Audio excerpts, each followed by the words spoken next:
We're at 10, 9, 8, 6, 5, 4, 3, 2.5, 2, 1.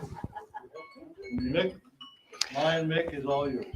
Daring to soar is the result of caring more than others think is wise, risking more than others think it's safe, dreaming more than others think is practical, and expecting more than others think is possible. My program tonight, I'm going to introduce you to a little gal I taught for many years and how she dared to soar. I have 3 other presenters in the crowd that I'm going to call forward, and they're going to tell their story of how they dared to soar. I was a teacher and a coach in Meeteetse, Wyoming for 26 years. One time, this little girl comes into my class in the middle of the semester, and she looked pretty disheveled. She had long, stringy hair, clothes that didn't fit, pretty messed up little girl. And I had a pre-warning that she was going to be in my classroom. So I assigned one of my students who had compassion for everybody as a guide for her to make sure that she wasn't bullied and things like that. Track season came up, and she says, "Coach, can I be on your track team?" I said, "Of course you can. What do you want to do?" "I want to run the hurdles." She was about this big around. I was kind to her. I said, "Would you think more about being a shot putter?" "Well, what's that?" I explained it to her. "Well, I really want to run the hurdles." So I made a compromise with her. "I will allow you to throw the shot put, and I will allow you to practice the hurdle as much as we can go with you, and we'll set a goal for you to reach by the time the district tournament comes on. In other words, we'll have seconds here, and work on that. So by the time that the track meet is coming to its conclusion, you will reach that goal." So we worked with her, and she knocked over more hurdles than you can imagine. She kept working on it and working on it and working on it. It came to the official track meet, and we were within about a half a second of her reaching her goal. She comes to the last hurdle. Her foot tips over the hurdle. It flips up and partially tears her Achilles tendon. This is on a cinder track. And she spread out like this. Can you imagine what a cinder track would do with you? Her elbows, her knees, her face were a mess. She continued to crawl towards the finish line. She was crawling across towards that timber line. And Jeannie Waring, you remember Jeannie Waring? John was there at that time. She crawled across, and all of her teammates went down to the finish line. "Come on, Jeannie, come on, Jeannie, come on." The parents started, and then all the members of the other teams came down. Come on, Jeannie, you can do it." She crossed the finish line. Did she dare to soar? Who was the real champion that day? Well, I'll tell you what happened. The time for the blue ribbons, the red ribbons, all to be reissued to her during an awards night. Well, she didn't have any of that, but so all the players, all the teammates got up in front, and they had gone into the shop and they created a little heart-shaped plaque made from cherry wood. You know what it said? "To the athlete with the most heart." And all the track meet people had signed it. 25 years go by. I'm out on my daily hike that I do every day. And I run into my former Little League players by the name of Doug Peterson. He became an internist at the Mayo Clinic in Minneapolis. Then he went down to Phoenix and put with the Mayo Clinic down there. When we were talking, he said, "Oh, by the way," he said, "there's somebody working at the Mayo Clinic who knows you." "Knows me? What's her name?" Well, she went by, when you taught her, Jeannie Waring. The girl that was sprawled out on that track meet. Jeannie Waring. To become international president, Joe Preston asked me to come down to a leadership training in Phoenix. And I said, "I'll come for one reason," because it was going to be in Prescott, but I had to fly through Phoenix. And I said, "I have one thing. I'll do it for you if I have time to see Jeannie Waring at the clinic, and then you can take me to Prescott." So I walk in, and she's there to greet me. She's not just a nurse, she's in charge of the nursing program at the Mayo Clinic. Can you imagine that? I looked at her, behind her was all the plaques and certificates that were on the wall. Guess what was right in the center? The heart. But my team that year, and John knows this as as teaching him, always had a theme for the year. And that theme, that year that she was on that track meet, and my classes had the same, guess what it was? Dare to soar. So what was written on that up there, by the plaque? Dare to soar. The second thing I saw was two chairs off to the side of the desk. Because when I had parent-teacher conferences, I didn't want to have my parents sitting over here and me sitting here. That's a barrier to communications. So I always move the chairs to the side so we could have interchanging ideas right there. Guess where the chairs were? She said, Mr. Barrus, do you remember this? How would you like to have Jeannie Waring as one of your employees? If she was your supervisor, how would you like to have her? Did she dare to soar? Do you think she's making a difference in everybody's life that she's come in contact with? She certainly was. John, I don't know if you ever knew that story, because I taught John down there, thank God. But anyway, that's how you dare to soar. She's making a difference not in her own personal life. Think where she started and how she accomplished her life. Many years ago, when a boy was 9 years old, he took a trip to Salt Lake City. And he came back with some thoughts in his mind because he saw, for lack of better terms, a lot of homeless people, a lot of people wandering the streets with no aim or anything, and soup kitchens, things like that. He comes home and he says to Mom, I want to help the people in my community. He's 9 years old. 9 years old. And they talk and they talk. And they suggest, let's put a program called Jack's Box. Jack's Box. And it was designed to help people who were hungry. He's 9 years old. This is his thought. And that program began to build and build and build. Jack's Box. Jack is now 16 years old. And Jack is here today. Jack Sparrow from Grable, Wyoming.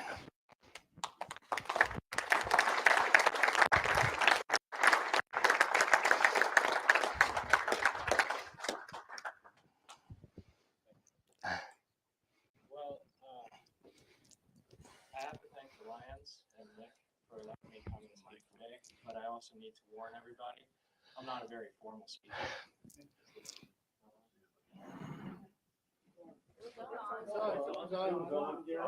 Turn on your Gary, it's on. turn your hearing aid on, Gary.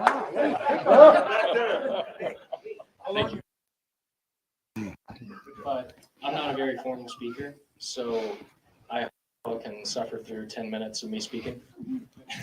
So I am very proud and honored to be a speaker and a member of Dare to Soar, and hopefully a member of the Lions in the coming years. That would be amazing. And as Mick said, I am here to tell my story about Jack's Box and how it started. And I would like to start off where he left with the hospital trips in Salt Lake. When I was much younger, I've been in Grable for around 10 years.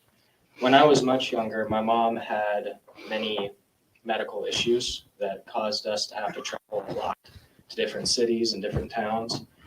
And when I was around 8 or 9, I went to Salt Lake. And luckily, this was around the time that our medical started to subside. And I saw way too many than what there should have been people on the streets with signs asking for money, food, anything that people could offer up. And I wanted to help them just out of natural reaction. I wanted to help these people. So despite, or not despite, but to my dad's shortcomings, his wallet that was filled with money was very soon empty. And there were a lot of people on the streets that had dollars and money that could help them get some food. And when I told my mom about this story, after we got her back in the car, I asked her in my young stage if we could help these people by buying them houses. because I didn't understand anything about mortgages or anything like that. And very quickly, I learned, but we still wanted to help. And that linked in with something that had been happening long before the hospital trips. In elementary school, I had a friend, for his own privacy, I won't mention his name, but he was having problems eating at lunch. He couldn't have lunches in school, and he didn't bring his own for whatever reasons of his own. And I would give him my sandwich. And after a while, I got hungry and I wanted my own sandwich, so I started packing too. And after a couple months and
wouldn't buy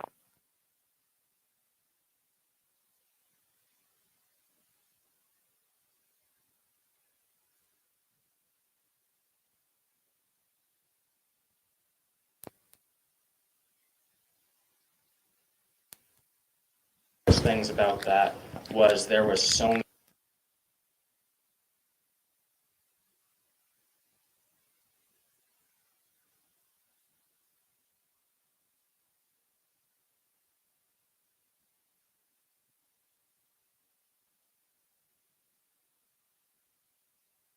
I opened Jack's box, and they said that they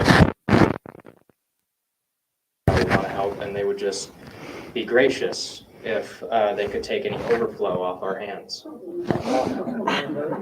And me being the spiteful 8-year-old I was, I said, no, I'm too little to help, and hung up the phone.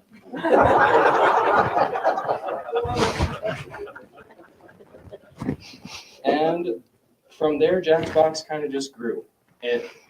I'm very happy that it grew, and I'm very thankful that it grew. There was a lot of people that helped and a lot of experiences that I would not have seen or experienced without Jack's box. One of the things was it stretched from just giving food out to people in my community to giving more commodities out to people in my community. We did events such as school funding things where, because people, if they couldn't afford to get themselves food and things like this, I can only imagine how hard it would be to have children who are going to school. So something I wanted to do to kind of take off some of the pressure was buying school supplies. So we would look into the lists of supplies that were needed for students around in Grable and other towns nearby, and we would buy those supplies and get them ready for parents to come by, and they would say what grade their kid's in, and we would get them all set up with pencils, folders, anything they needed. And I met a lot of kids. After that, it grew into Christmas, where we would adopt kids who came from kind of lesser off families, and we would buy them presents such as like coats, clothes, jackets, games, toys. And the second time we did that, we adopted a little over 40 kids, and it was an amazing thing. After that, it grew more into private events, and I can explain more on that a little later when you have a little more background information. And then it went into Thanksgiving, and Thanksgiving is one of my favorite things we do, because it's not just for families who need help getting a Thanksgiving meal, which I think every family should have. It's for veterans. And veterans, I feel very strongly about helping veterans, because you can say thank you and you can nod your head and you can shake their hand and say thank you for your service. But then again, you're just saying thank you. They went through a lot for you and they went through a lot for me, and they deserve way more than just a thank you and then just to be forgotten, I think. So the Thanksgiving events were meant to give veterans a well-deserved Thanksgiving meal. And that would come with turkeys, anything else that comes with Thanksgiving meal. And I really have to thank the Lions Club for that, because every single year we did that, they gave me the turkeys. And that was a very much needed thing for a Thanksgiving meal. And then after that, well, during Jack's Box, I got a lot of stories from it, and I would like to tell some of them. One of them I kind of forgot until Mick brought it up, because Mick seems to know more about me than I know about myself. And that's a story about a bicycle for a boy that I bought, which this was a family that we met because we bought Christmas presents for their children. And we became kind of close with them for a while. And one of their kids, he was in high school at the time, I think, or middle school. And he rode his bike to school every day, which there's nothing wrong with that. My brother used to walk to school. The only problem I had with him riding his bike to school was his bike looked like you would get cuts and uncomfortable on it. It was not a good bike. The rubber was missing on the handles. The brakes didn't seem like they worked. The chain was not very good. Nothing about that bike was very good. So when we left that day, I asked my mom if we could get him a new bike, and we did. We brought it to his house, and I believe we threw his old bike in the back of the truck because we didn't want him to have it anymore. We wanted him to have a new one.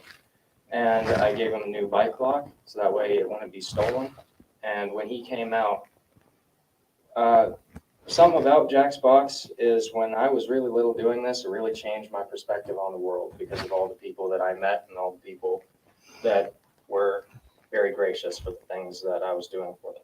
And this kid, who was about 3 feet taller than me, he got teary-eyed, and he shook my hand and he said thank you. And something about someone that's 3 feet taller than you and you think is really strong, shaking your hand and saying you are one in a million, really changed my perspective on the world.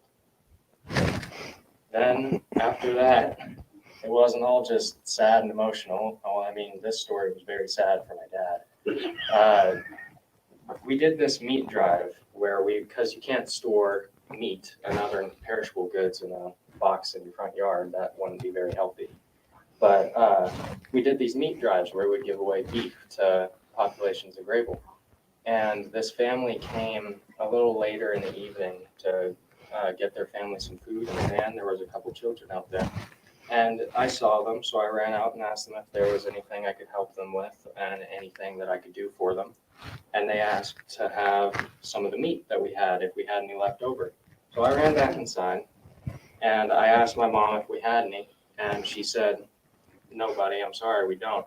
And whenever my mom tells this story, she explains it as I basically deflated. My arms went to the ground, my lip went out so far that it basically kissed the ground. But then I shot back up, and this devious smile went across my face, and I ran over to the freezer by our door, and I grabbed an armload of meat and sped it out the door before they could catch me. And that doesn't sound too bad until you figure out that that was my dad's elk that he just shot. And I gave that to that family, and my dad tried to chase me out, but right when he got out the door, he realized he couldn't yell at me. So he kind of just went, "Good job, buddy." And funny story about, you put a lock on that freezer. The funny story about that elk was that my brother and my dad had been hunting a long time to get that elk. And my brother is very devoted to school, much more than me. And my dad asked him if he wanted to go hunting that day. And he said, no, I couldn't miss school. So my dad went out and he got an elk with his friends. And he drove up and down Main Street for 30 minutes waiting for my brother to get out of school so he could see the giant rack of antlers hanging out the side of the Yes, I did.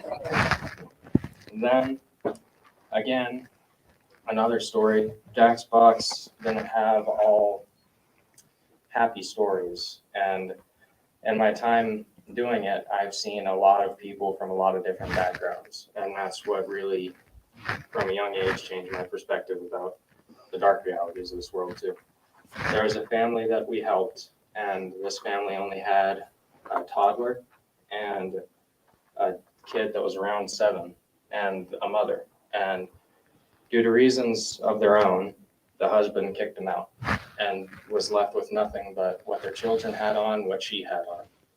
So her mom was kind of trying to help her, and she called us and asked for help. So we were giving them food and clothes and a baby rocker and anything that they needed. And again, something that really impacted me was that woman shaking my hand. I'll never forget the emotions in her eyes because it was very moving. I could tell that she was being sincere, and the situation that she was in, I hope things got better for her. That was a very dark is the only word I can think of. But thank you. I do have to give thanks to a lot of people who passed. 2 minutes? Yeah. I do have to give thanks to a lot of people who passed as well. My brother and my family, especially Mick, who I now think is a member of my family. And especially this place called Joshua's, which was a food bank in Billings who gave us a lot of food throughout the years and helped us with a lot of different things to give out to people. We have a box in Worland also because Jack's Box spread to Worland. So I really have to thank the people in Worland who are taking care of that because, you know, I don't have the money to drive over there like every couple of days to stock that box. So big thanks to them. And another story is that I stole a trailer from my mom. So this trailer used to belong to my uncle named Doug, who passed away sadly due to heart issues. And they gave that trailer to my dad. And then my mom took that trailer from my dad and sold light up toys from it for our own profit. And then I stole that trailer from my mom to sell snow cones and more light up toys from it. But the money from that went to Jack's Box because I didn't want to take money from the people I was trying to give to. And unfortunately, due to something that I think we are all familiar with, COVID kind of hit that hard. There was not as many situations where I could use the trailer to gain money for Jack's Box. And that made all of my events that I love doing extremely difficult to do. So closing off, I really have to give another huge thank you to the Lions Club for what they did last year's Thanksgiving. I don't think I could have done Thanksgiving without the Lions Club last year. So Just a minute. Okay. His story did appear on NBC News. He was also interviewed by KOUR TV in Billings, Montana. You forgot one thing, Jack. Jefferson. Tell him what Jefferson means to you. I don't like talking about my publicity. No, come on. I think they need to know. I was nominated to the Jefferson Awards twice, and the second time I was one of the 4 nominees to win it. And the Jefferson's Award is recognition for people going above and beyond for nonprofit work or work for their own community or people that they know. One of the people that I was going against, one of the most memorable ones was Pop in the Shop, where he would take toys that did not have mechanical things about trucks. Love meeting him, but unfortunately, I did not win the Jefferson's Award either time that I was there, but I did go twice. Hey, how about that, huh?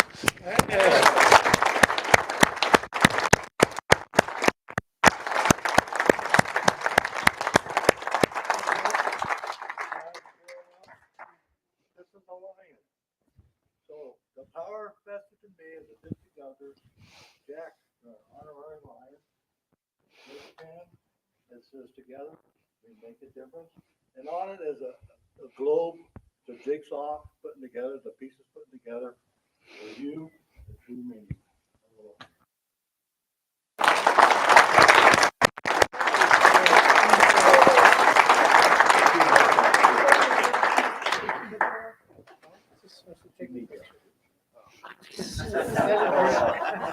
Volunteers? No, not ready. Thank you all.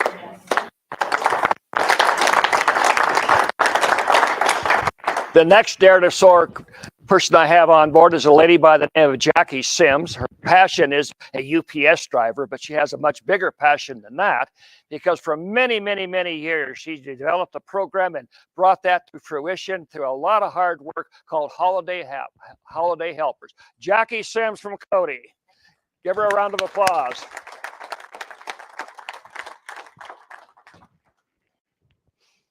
Thank you, and I probably do not need this. Give you an idea how we started. About a little over 30 years ago, the Department of Family Services had been collecting toys and funds throughout the community to be able to help children at Christmas, to make sure no child goes without Christmas. The reason it started like that was because as a generous community that Cody is, people wanted to give, and this was the only way they knew how. So they would give it to the Department of Family Services because children in that organization were definitely the less fortunate in the area. But they didn't have the facilities nor the manpower to be able to handle the number of donations as much as the children to be able to do it themselves. So one of the ladies that was in charge of it, I was not the facilitator of this, she got together with several organizations or people in the community who were leaders in the community and asked if they do this. I did happen to be a part of the first meeting and the first group. I was just not in charge.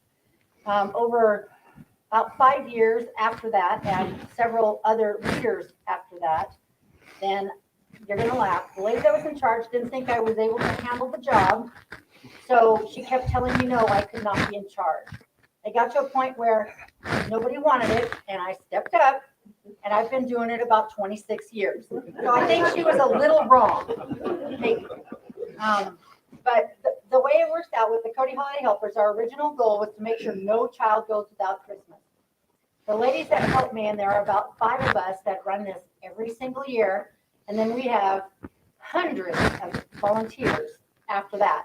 But the ladies that we all get together, we are passionate about what we do. We make sure no child goes without Christmas. And because we are grandmas, I believe all of us are grandmas, we think of things that are outside of just the toy realm. We do things like underwear, and pajamas is our favorite. We make sure that children, every child gets pajamas every Christmas. How much fun is that when you wake up on Christmas morning and you have new pajamas? When I started, our only focus was to make sure that no child went without Christmas. I believe our families who struggle are very proud people. So many of them don't like to ask for help, but sometimes they need it. We also gave gifts to the adults at that time. We gave things, the things that they asked for were things like that would make their lives easier, like toilet paper, toothpaste, plungers, brooms, pots and pans, and pillows. Since the beginning, and I've been doing this myself for 26 years as the coordinator, the number one asked for item on every single wish list, which is what they fill out as a wish list, is toilet paper every year. Making our community aware of who we are and what we do made a huge difference. Our local newspaper writes articles to publish for us where our local paper wrote articles for us publishing who we are, where we would be this year, and how people could help. The purpose of doing an article, in case you don't know this just for a fact, putting an article in a newspaper is free if they write an article for you. If you buy an ad, they charge you money. I don't pay for them. Just know that. That helps a lot. I'm sorry.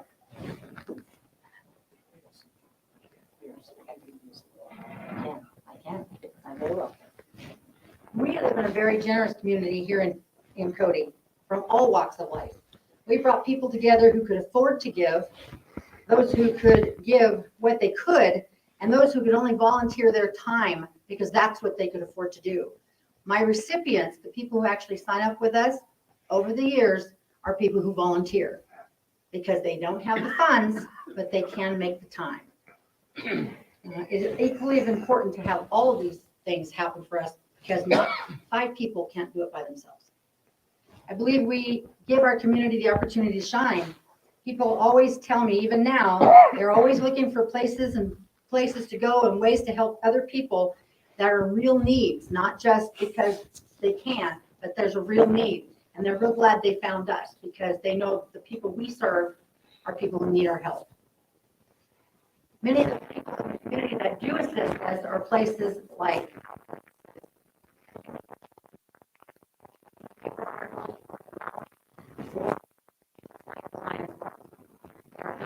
sponsors, just like the individuals out there. For us, the way people help during the holidays is things like you can sponsor a family, which means that I'm going to give you their wish list without their names, and you're shopping for someone you have no idea who they are. The wish list tells you some of the things they like and some of the things they could use. Or you can give monetary donations and we'll do the shopping for you. Or you can go out and buy the toys and stuff. There are 9 angel trees, sometimes 12 around Cody. I get them all. Organizations like the Abate do toy drives. We get the toys. We recently, over the last several years, also worked with the Toys for Tots program so that we're not duplicating each other, giving the same families in more than one place or other people going without because they don't know how to play the system. Now there's us, and all of the community works together with us to make that happen without children going without. One person one time told me that they thought we gave too much.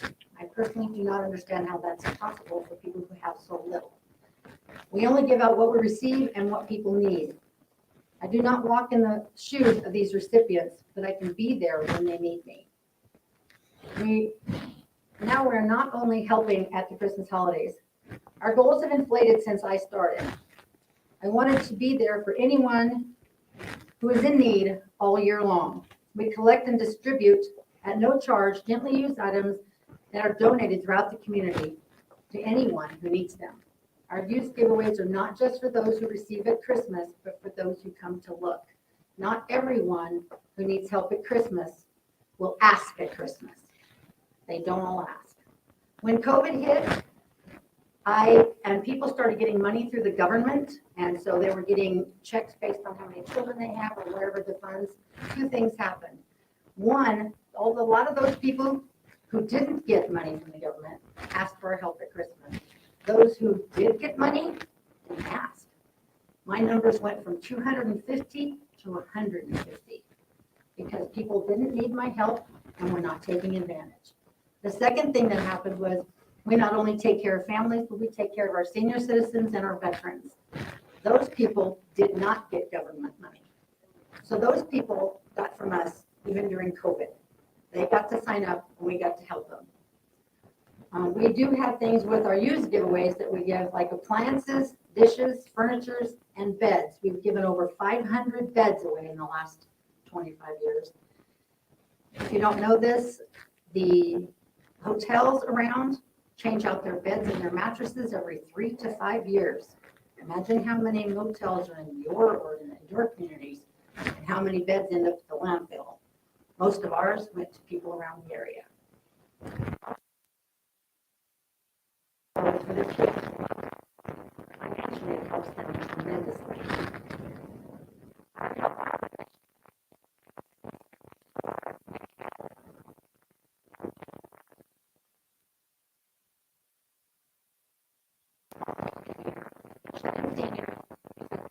More in the community, but doesn't drive. So the senior buses weren't going.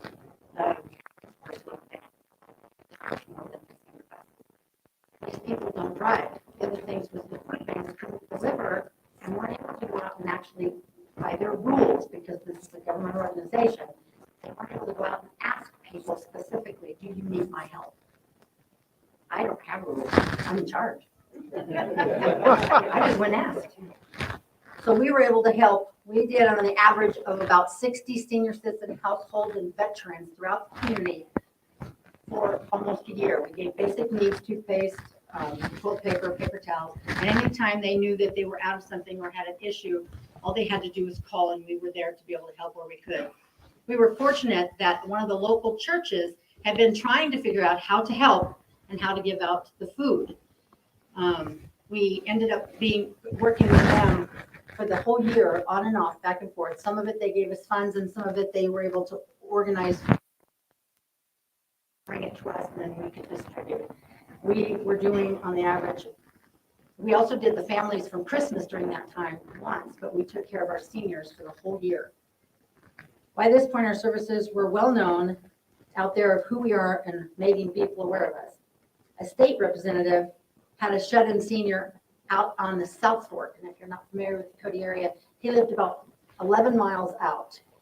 He was the gentleman that had a broken leg in October. This is now January and still had his cast. They called me and said, we have rules. The government says I can't go out and help him anymore. Can you? And I'm like, yep, I can do anything I want to do. So I called the gentleman several times. We did feed him for that entire year. And then I made a phone call to the hospital and said, we have to do something. This guy can't stay in a cast for a year. How long is COVID going to last? If you don't already know this, just so you know for future reference as well, because we kind of seem to do some of the same stuff. There is a program through the hospital for courtesy ambulance services. So I made arrangements with them.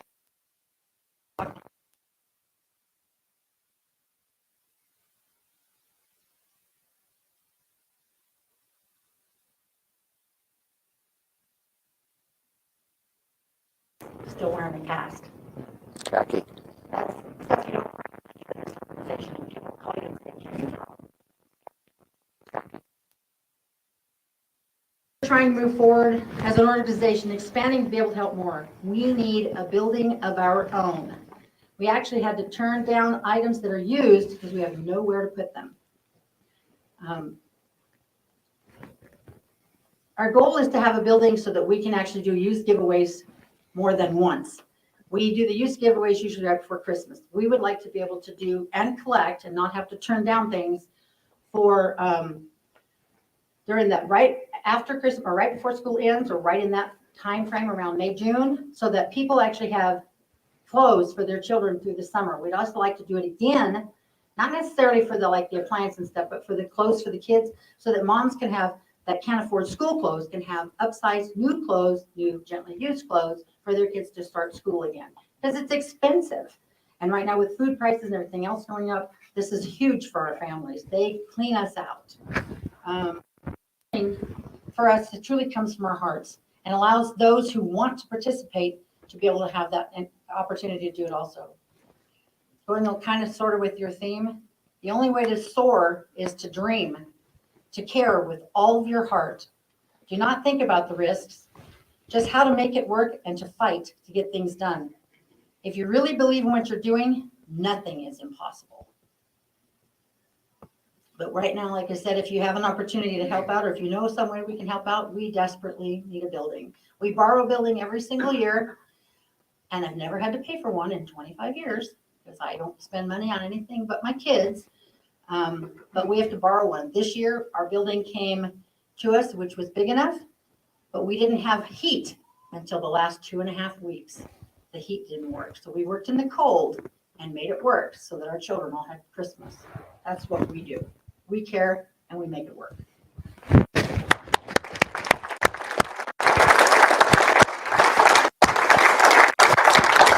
Well, because she dared to soar, how many people have soared because of her, right? That's why you pay it forward, right? Our next presenter is a member of the Cody Lions Club.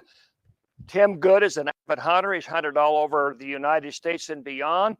And while he still does that, he's found a quite different passion for his ability to bring something alive through hunting and his work. Tim Good, right there. Okay. Thanks, Mick. I've already learned 2 things today. never pass up a Jack's box again. And I won't hoard toilet paper.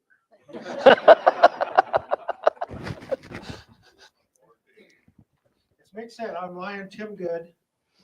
Put this up here where it belongs. Mick asked me to spend a few minutes and tell you a little bit about an organization that I was familiar with and associated with for quite a number of years.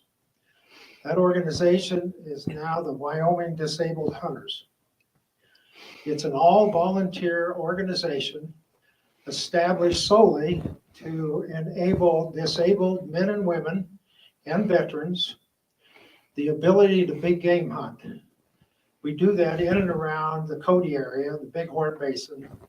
We hunt deer, elk, antelope, bears, and we even hunted bighorn sheep once. The organization is directed now by a board of directors, all volunteer individuals that meet monthly and direct the business of the organization, and more importantly than that, they plan the hunts for the year. We hunt individuals from all over the United States now. They fly in here for a few days and we take them hunting, and they smile and return. But we are able now currently to do this because of some of the advantages that we've gained over the years. One of which is we purchased a van, a wheelchair accessible van that we can transport our hunters to and from the airport, to and from our lodge up the South Fork, and on out into the field. We also have some cargo trailers that are full of equipment, all hunting equipment, ground blinds and firearms, archery equipment, and 3 or 4 track chairs, wheelchairs that are mounted on tracks that are able to go through terrain that, that you can walk through, that a wheelchair has no business even trying. So it gets our hunters out into the field a little further, easier, and safer, and that's something that we have quite a bit of now. We also were able to lease or rent for a few days a nice handicap accessible lodge at the South Fork, where all of our hunters, they stay. We feed them there, and when they return nightly from their hunts, they of course all get together and tell stories, and some pretty big whoppers that are kind of fun to listen to, because these folks are obviously excited. It's something that most of them have never done, and it's just a real gratifying night to spend with them. But, and of course, right now the organization is very well oiled. It runs smoothly because of a lot of volunteers.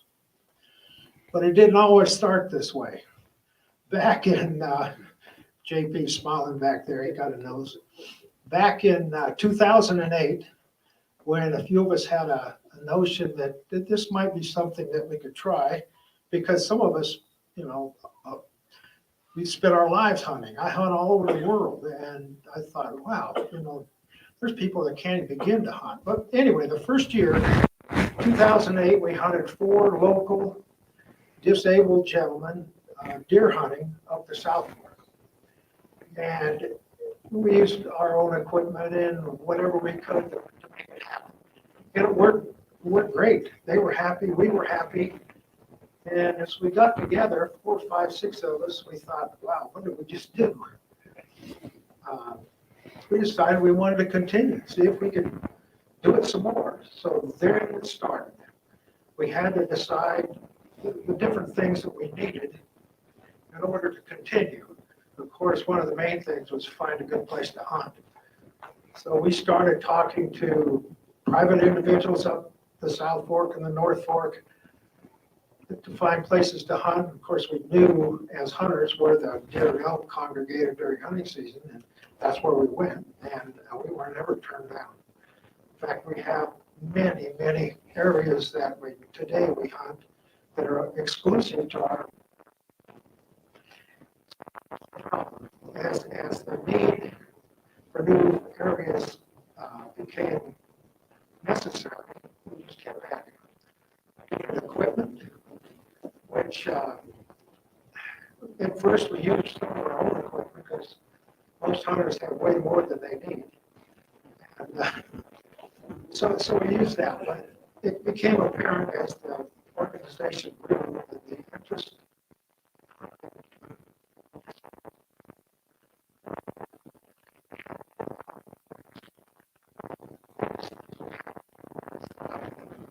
raise some funds. It cost money, and we wanted to definitely help as many individuals with their expenses to get here and whatever it took.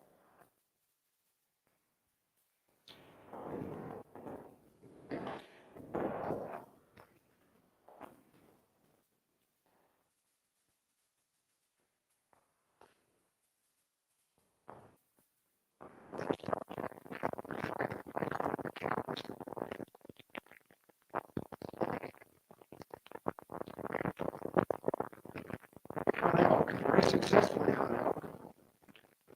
He was the first one to give us some seed money in order to buy some equipment. And from then on, we took it as a group of volunteers to see if we could raise some money through raffles. Of course, some of us were in business in Cody for a few years, and I happened to be in a business that I think everybody that needed money in Cody for 40 years came to me and wanted a donation. So I had a big list of those that I returned. And I knocked on a lot of doors, so that we could continue to buy equipment.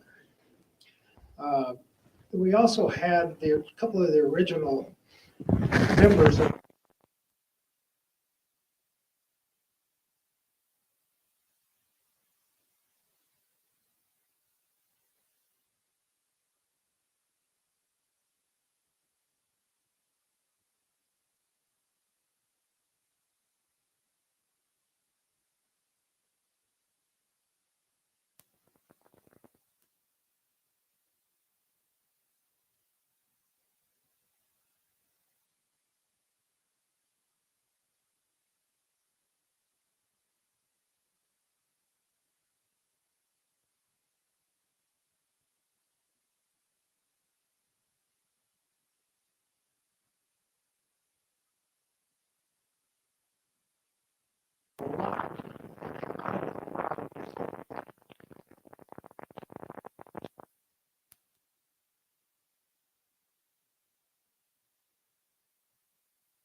Now, I know that we're running 2 minutes. Yeah. So I can handle that. I'll just put this sheet of paper under there and forget it. Now, one thing I want to relate a little of this. Well, actually, it was a lot of this to our local Lions Club. One of my favorite volunteer areas that I liked was hunting the visually impaired hunters. Believe it or not, I've hunted hunters that were completely blind since birth, that have killed elk.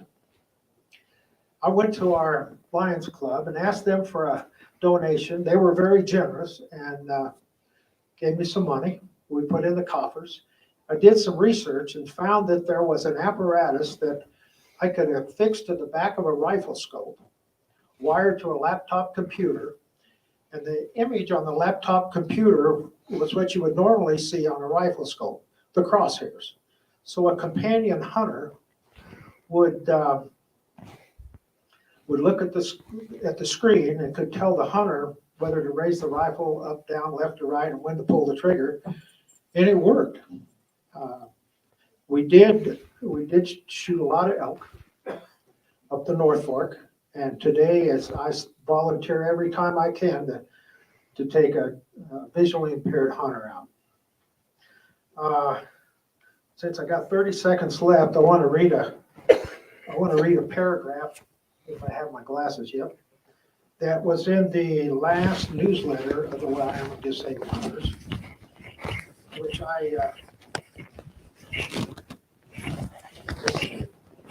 it says, we cannot provide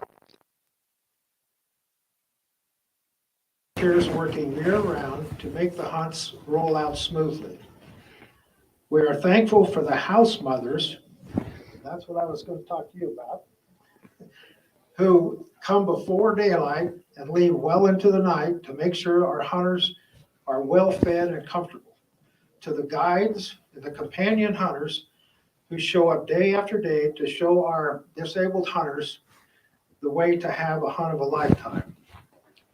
And we're also grateful to the landowners who open their property so that we have exclusive rights to the hunt.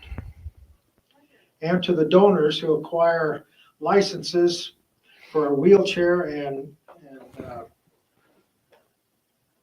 better get back up here, and veteran hunters so that they don't have to go through the difficulty of trying to draw these limited quota tags. Anyway, that's about all I got to say. It's an organization that means a lot to me, and if you have any questions or whatever, I'd be glad to talk to you all day about it.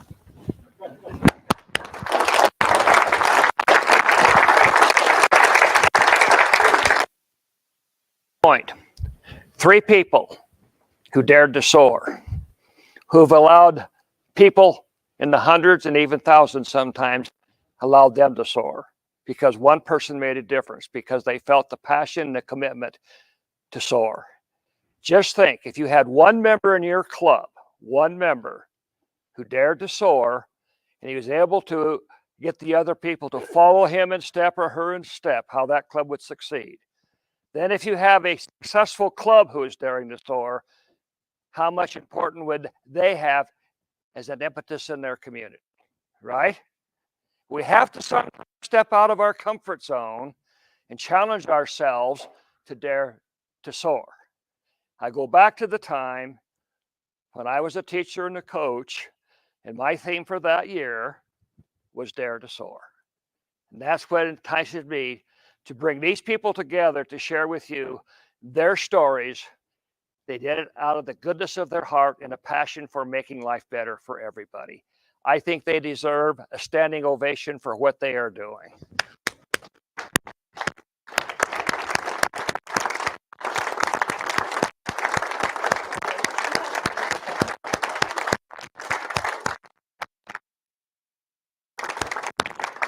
If I may, one last thing.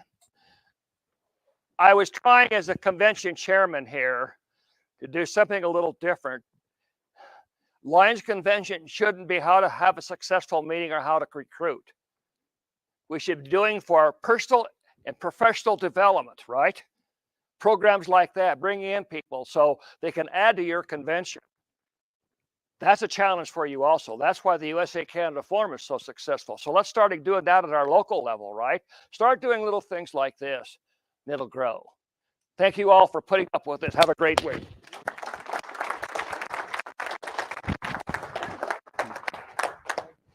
Thanks to you, partner.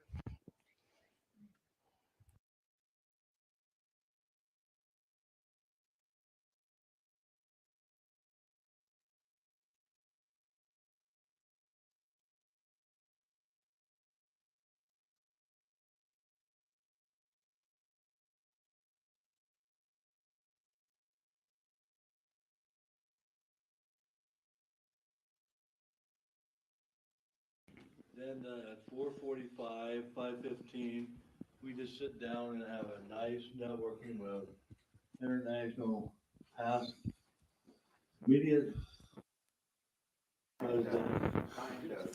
Lion Doug. Gary, 5:15 or 4:45? Gary, 5:15 or 4:45? 4:15 is the election, that's 7 minutes. And then 4:45 is Okay. networking I with said 5:15. Lion Doug, who are all lions. So then after that, we have about 45-minute break and then a social hour between 6 and 7. no, non-host bar. And then we have the district banquet at 7 o'clock. Thank you for a great afternoon, a great day. We will see you at the 4:45. Don't forget to vote if you are.